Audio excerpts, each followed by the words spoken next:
আব্দুল্লাহ বিন মুবারক রহমাতুল্লাহি আলাইহি জগতের ইমাম একবার হজের মৌসুমে হজ করার যাওয়ার জন্য কিছু অর্থ জোগাড় করলো, টাকা সংগ্রহ করলো।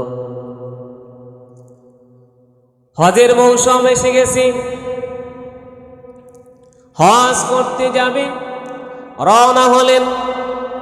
পথের মধ্যে দেখতেছিলেন একজন নারী ময়লাযুক্ত ডাস্টবিনের ভিতর থেকে একটা মরা পাখি তুলে নিয়ে গেলেন।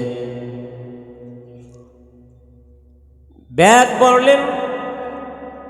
আব্দুল্লাহ বিন মুবারক রহমাতুল্লাহ আলাইহি জিজ্ঞেস করলেন, ও মা, তুমি কেন মরা পাখি সংগ্রহ করে নিলা?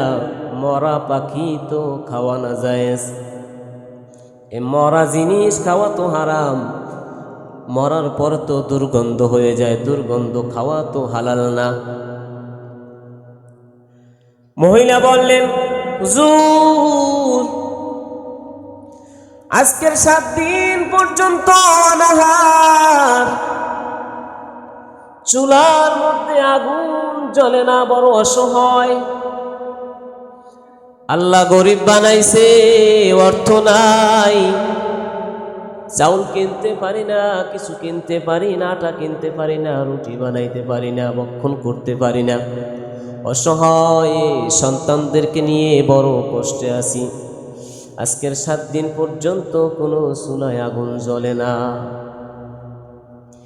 এ তাকাই দেখেন, কত বাড়ি, ধনাঢ্য ব্যক্তির বাড়ি কত চুলায় আগুন, আর গরিবের ঘরে আগুন জ্বলে না। কত মানুষ কোরমা পোলাও খায়, কত ডাস্টবিনে ফালাইয়াও দেয়, কিন্তু কত মানুষ খাইতে পারে না, 2 মুঠো 1 মুঠো পেট ভরেও খাইতে পারে না। আছে না নাই? মহিলা বললেন, হুজুর, কতদিন যাবৎ চুলা আগুন জ্বলে না, অনাহার কি করব? সন্তানদেরকে বাঁচানোর জন্য আজকের এই মরা পাখিটি তুলে নিলাম। আব্দুল্লাহ বিন মুবারক রহমাতুল্লাহ আলাইহি সফর সঙ্গীকে ডাক দিলেন, ও আমার সফর সঙ্গী, আমার হজে যাওয়ার জন্য যতগুলো টাকা আছে সমস্ত টাকাগুলো এই মহিলাকে দিয়ে দাও। সফর সঙ্গী ডাক দিলেন, হুজুর, সব টাকা যদি, অর্থ যদি এই মহিলাকে দিয়ে দেই, আপনি হজে যাবেন কেমন করে? আব্দুল্লাহ বিন মুবারক রহমাতুল্লাহ আলাইহি বললেন, আমি এই হজে যাওয়ার চাইতে এই মহিলাকে জীবন বাঁচাবার তাগিদে টাকাগুলো দিয়ে দিলাম, আমার একটা নফল হজ কবুল হয়ে যাবে। জোরে বলুন সুবহানাল্লাহ, আরো জোরে বলুন না সুবহানাল্লাহ। জগতের ইমাম একটা হজ করতে গেলে প্রায় এখন বর্তমান সমাজে 6-7 লাখ টাকা লাগে, বড় হজ। কথা বলেন ঠিক কিনা? এখন কাউকে পাবেন এরকম যে হজের টাকা 7 লক্ষ টাকা একজনকে দিয়ে দিচ্ছে, আমি হজের টাকা জোগাড় করলাম, আমি হজ করতে যাব না, এটা তো হতে পারে না। আর দেখেন, ওই সময় মানুষের জীবন বাঁচাবার তাগিদে লক্ষ লক্ষ টাকা পাড়া প্রতিবেশীদের হক আদায় করে দিলেন। জোরে বলেন সুবহানাল্লাহ। এখন আপনার ঘরে খাবার আছে, আর একজনের ঘরে খাবার নাই, আপনি তো খোঁজ করলেন না।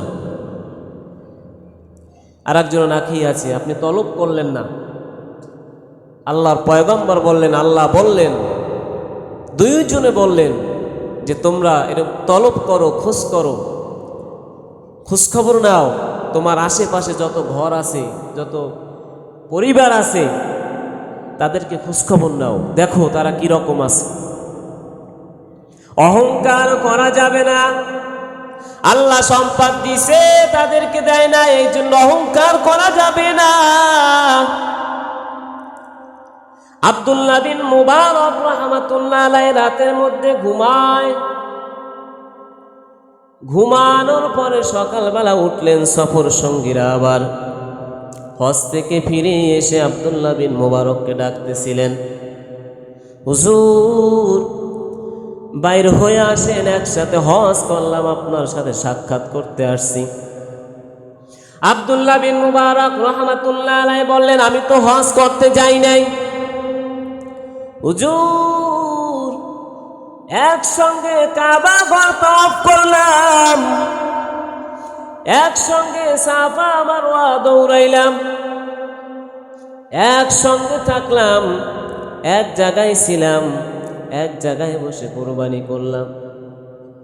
আব্দুল্লাহ বিন মুবারক রাহমাতুল্লাহ আলাইহি বললেন যে না, আমি হজ করতে যাই নাই, তোমরা বিশ্বাস করো, আমি হজে যাওয়ার যে অর্থ জোগাইছিলাম, পথের মধ্যে একটি গরিব অসহায় একজন মা মরা ফাঁকি খাইতেছিল, আমি বাধ্য হয়ে আমার হজের টাকাগুলো তাকে সব দান করে দিলাম। জোরে বলুন সুবহানাল্লাহ।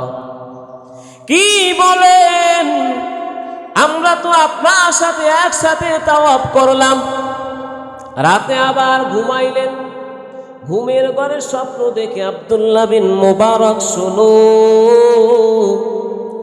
তুমি হজ করতে যাও না এটা সত্য, তারা যে তোমার সাথে তাওয়াফ করছে এটাও সত্য।